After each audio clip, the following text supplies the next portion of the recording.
Roberto, lo único que te pido, ya que estás yendo mucho a Roma, es que yo he estado cerca de muchos papas, de Juan Pablo II, de Benedicto, de Francisco, pero no he podido abrazar a uno. Atención con esto que va a ocurrir aquí, lo que él va a contar. Atención, atención con esto de aquí. Ay, qué bonito. Eso es interesante, eso es muy interesante. Atención. Entonces le digo, ojalá me ayudes a abrazar a algún papa. Por supuesto, yo pensando en Francisco, ¿no? Y él me dice, abrázame. No y lo me diga. abrazo fuerte, lo abrazo fuerte y nos reímos juntos.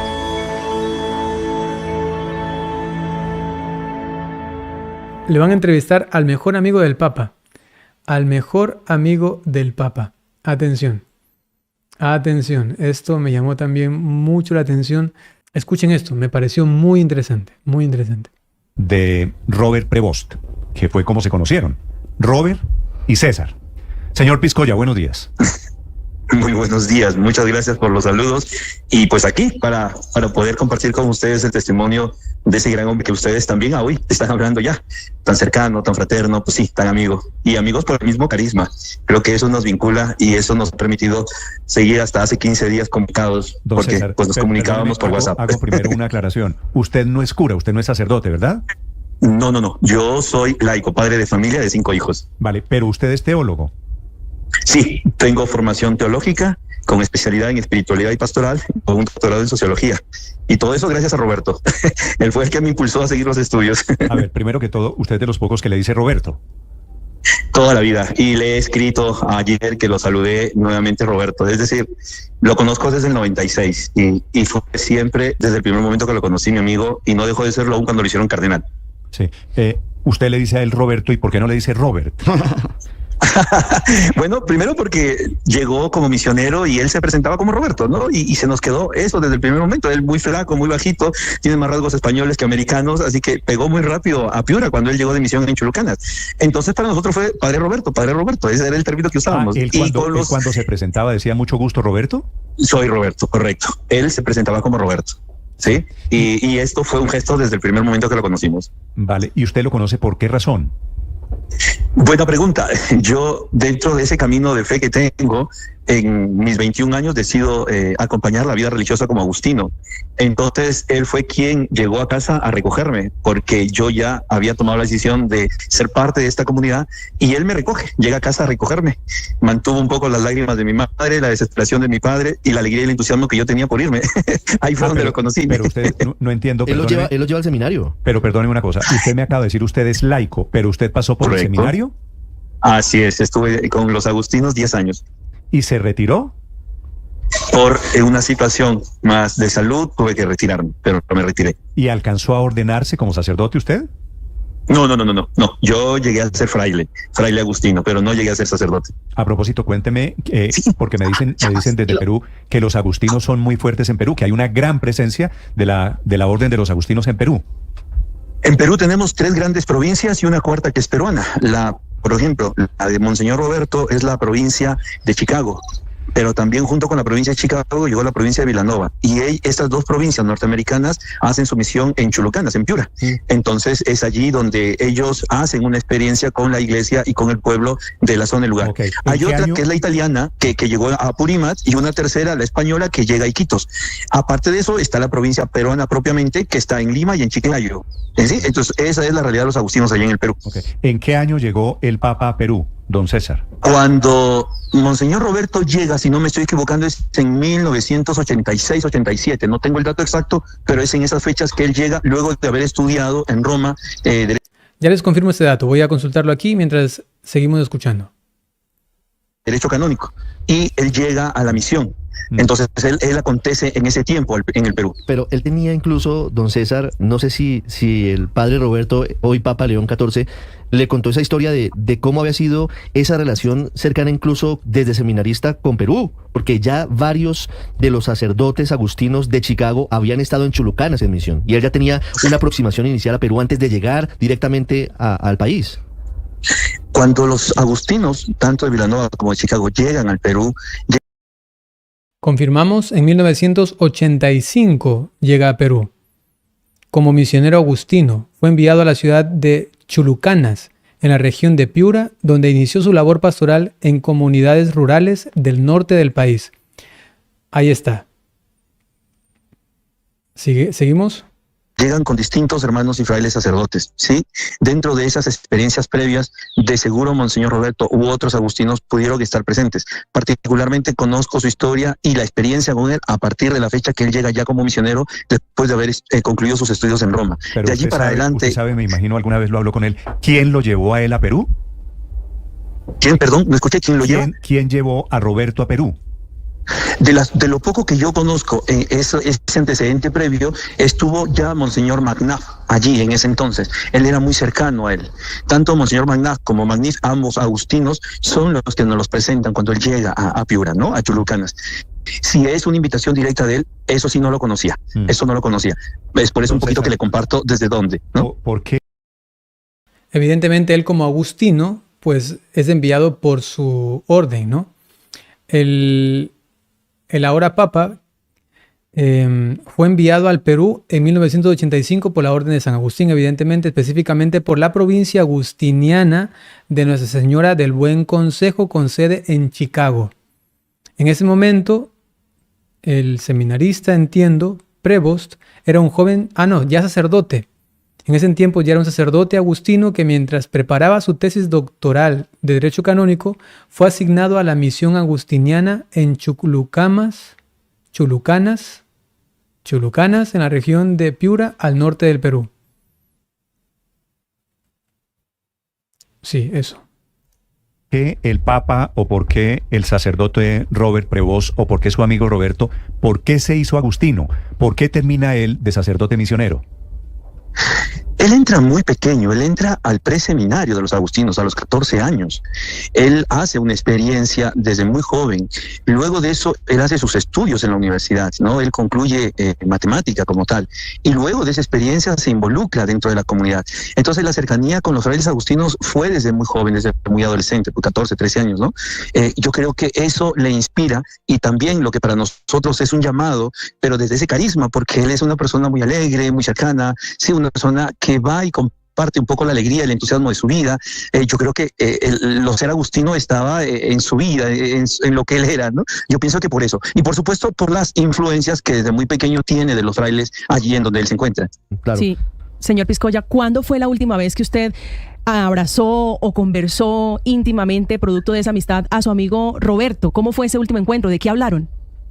Cuando nosotros estuvimos en Chiclayo trabajando, sirviendo a la iglesia de Chiclayo desde febrero de 2017 a diciembre de 2022, ese fue el último momento que yo me encuentro con él. Nos encontrábamos frecuentemente para mirar juntos el trabajo pastoral porque me lo había designado.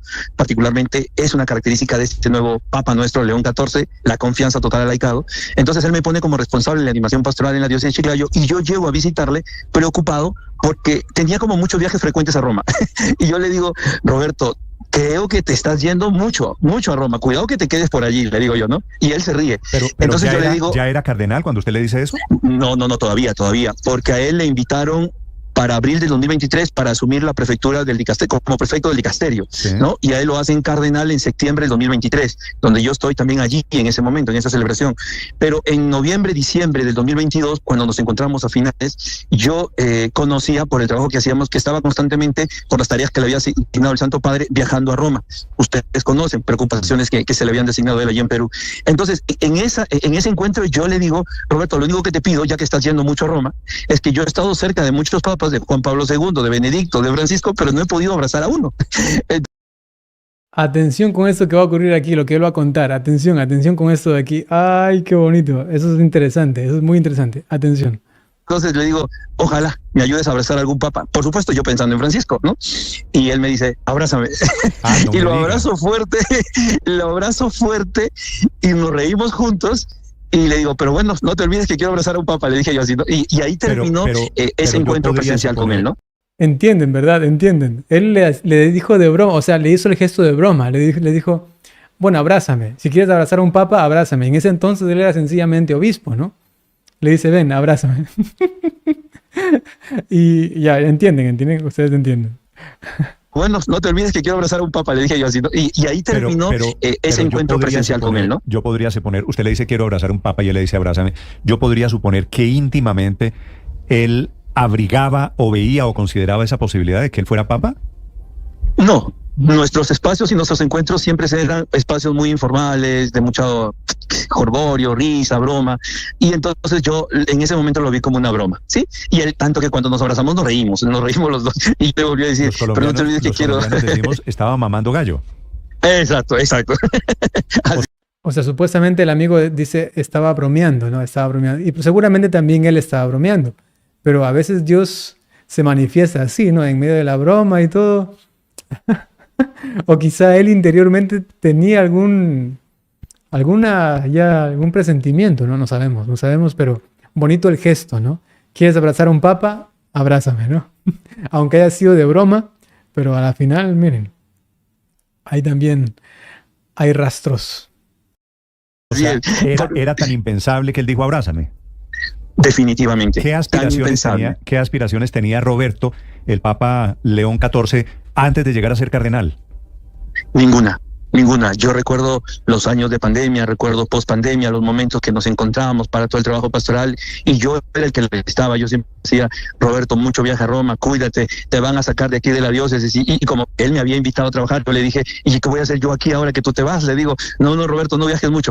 Pero él se sonreía y con mucha tranquilidad me decía, no te preocupes, nunca te voy a dejar solo. O sea, ni siquiera él pensó que iba a ser cardenal, menos papá, definitivamente. Fíjese que así como esa historia que usted está contando del último abrazo y esa broma que le hace sobre, bueno, abrázame, uno de sus hermanos que se llama John está contando que por allá cuando el Papa León XIV tenía 6 años, una vecina le dijo, usted va a ser el primer papa americano o estadounidense.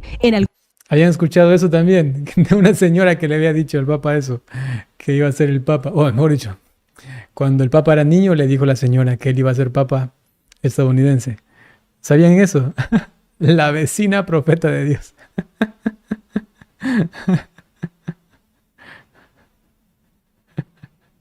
Claro. Aquí el padre Han dice, el entrevistador me está poniendo de los nervios. Tiene ansias de que se vea a Prevost como un hombre simple con ansias de escalar, ¿no? De avanzar en lo que llaman la carrera eclesiástica. Evidentemente se ve que él es un hombre sencillo, ¿no? Si él tiene que morir como el párroco cura de la última parroquia ya perdido en el mundo y que nadie sepa de él lo hubiese aceptado tranquilamente. Y de ahí saca a Dios, pues, a sus grandes soldados, ¿no? Hermanos que se llama John está contando que por allá cuando el Papa León XIV tenía 6 años, una vecina le dijo, usted va a ser el primer papa americano o estadounidense. ¿En alguna oportunidad él les compartió esa historia, esa anécdota? Uno de sus hermanos tiene la misma fecha de nacimiento que mi persona y por eso también nos unían esos vínculos. Yo recuerdo que cada 20 de abril él me llamaba para felicitarme por mi cumpleaños y me decía, porque hoy también cumpleaños mi hermano, y nos reíamos juntos, ¿no? Y conocimos a su padre que también compartía ese entusiasmo. Pero en ningún momento él como persona expresó o mencionó ese deseo, ¿no? Lo que nosotros hacíamos, como de repente el hermano lo ha hecho, era eso, porque al final lo veíamos una persona muy preparada, muy culta, él es una persona muy disciplinada, ¿no? Yo el testimonio que tengo de... Eso que va a decir a continuación a mí es de lo que más me ha llamado la atención positivamente, porque esto implica una vida espiritual firme, segura. Atención con lo que va a decir actualmente ese señor. Atención, esto para mí marca bastante, no es cualquier cosa. Sí, no, yo les puedo asegurar que son pocos los sacerdotes que hacen esto que va a decir ese señor al respecto de lo que sabía del Papa, ahora Papa, ¿no? En ese entonces obispo. Mira, atención con esto. Él en ese aspecto es que 4 de la mañana él se despertaba y ya en pie, porque al final lo veíamos una persona muy preparada, muy culta, él es una persona muy disciplinada, ¿no? Yo el testimonio que tengo de él en ese aspecto es que 4 de la mañana él se despertaba y ya en pie para hacer su momento de oración, a las 5 ya estaba estudiando, a las 6 estaba en la capilla celebrando la misa, y eso que transmitía y comunicaba, a nosotros nos decía más de lo que él podía haber de repente pensado o dicho, ¿no? Sabía. Eso para mí habla bastante de una persona que haga esto, ¿no? Y que sea firme en ese propósito de levantarse temprano, 4 de la mañana, a hacer oración, 5 de la mañana a repasar un poco, seguramente la homilía del día, o preparar, no sé si tiene alguna clase, algún discurso, algo parecido. Luego en la Santa Misa, wow, eso habla mucho, mucho, mucho. Pequeñas cositas, pero hablan bastante, ¿no? Sabíamos que podía tener tareas o responsabilidades mayores como las ha tenido. Fue el prior general de la orden por 12 años, imagínense. Era lo que él como persona también responsablemente asumía, ¿no? Don No César, por el deseo que él tenía, ¿no? Don César, el periódico La República de Italia decía y describía al Papa León XIV tal vez como el menos estadounidense de los estadounidenses. ¿Cómo es él? ¿Cómo son sus costumbres? ¿Qué tan peruano ha sido su transformación luego de estar casi 30 años en su país? Yo pienso que como buen hijo también de española, porque lo vea por su madre, él supo encarnarse en nuestra realidad, en el contexto norteño del país. Él era norteamericano, pues nació allá, pero pocas veces nosotros le escuchamos hablar de su país. Lo que sí tenía de su país era costumbre. Por ejemplo, ayer me preguntaban, ¿y cuál es la comida que más le gusta? Yo le dije, sinceramente, lo que siempre le vi comer al Papa fue helado con plátano y una crema de chocolate encima. O sea, muy norteamericano, ¿no? Muy norteamericano en ese aspecto. Entonces era un poquito más sus costumbres que el poder decirnos o hablarnos algo de su país. Él escuchaba, es un hombre de mucha escucha y tal vez por eso no lo identificábamos mucho nosotros como gringo, como decimos por allá por el norte, sino más bien como cholo peruano, ¿no? Porque así lo reconocíamos nosotros.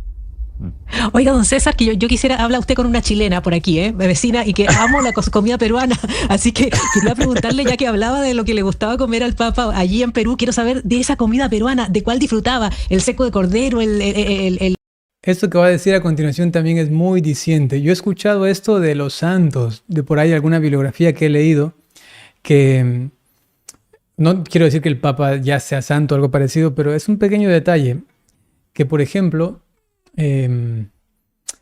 a veces me parece que era de Santa Isabel de la Trinidad, de el santo cura de Ars también, pero claro, eso era muy evidente en su caso. Y había alguien más por allí, también en unos apotegmas de los padres de la iglesia también se habla sobre esto, ¿no? ¿Y a qué me refiero?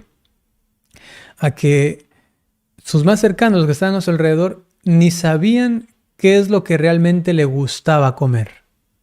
No sabían, porque siempre comía todo lo que le daban. Una regla inclusive de Teresita del Niño Jesús, que también es parte del Carmelo, ¿no? Es comer lo que me sirvan, ¿no? Lo que me sirvan, eso. ¿Qué te gusta?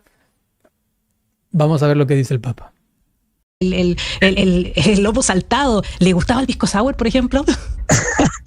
Monseñor Roberto, cuando es obispo de Chiclayo, él dice algo muy importante: nunca estuve lejos de ustedes. Lo recuerdo muy bien en una, no sé si fue homilía o una entrevista que le hacen, porque él de Chulucanas a Trujillo hacía viajes constantes, porque en Trujillo estaba la tarea que le habían encomendado como formador del nuevo seminario de los agustinos, y en Chulucanas estaba su experiencia en misión. Entonces Chiclayo termina siendo como el momento de descanso de la ruta en el viaje, 3 horas antes de llegar a Trujillo, y cada vez que él se detenía en esos espacios, definitivamente lo que más le gustaba era lo que le ofrecían. Y creo que esto es importante porque era muy valioso para nosotros. Cuando nosotros nos sentábamos a comer con él no tenía una preferencia, porque su preferencia estaba en el gesto de quienes le conocían y le ofrecían.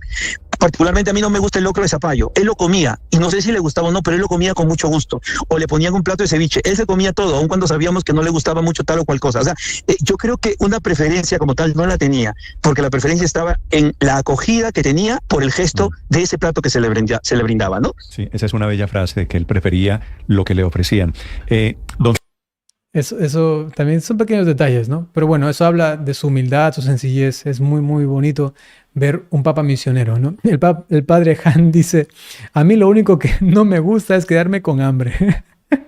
Luego de comer, como de todo. Que es un carisma de misionero, eso es lo que caracteriza a un misionero. Claro. Un misionero no puede llegar a decir, yo quiero tal cosa, no, un misionero come lo que dan. Un misionero no puede decir, no, gracias, es no que no puede, me gusta no tal puede, cosa. No puede. Sí, entonces quiero... Perdóneme, que iba a decir algo usted. Siga. No, para solamente confirmar que su experiencia de misión fue desde el primer momento que llegó, porque recuerdo que cuando se acercaba a una comunidad, todos nos preguntan, pero padre, ¿qué quiere? Pero lo que tengas en casa. Siempre decía él eso, ¿no? Lo que tengas en casa. Y creo que esto es muy particular de Roberto también. Sí. Don César, una pregunta final sobre la nacionalización de Monseñor. Bueno, creo que esto de aquí ya lo conocemos, lo de que él es nacionalizado peruano, sí, eso ya lo conocemos.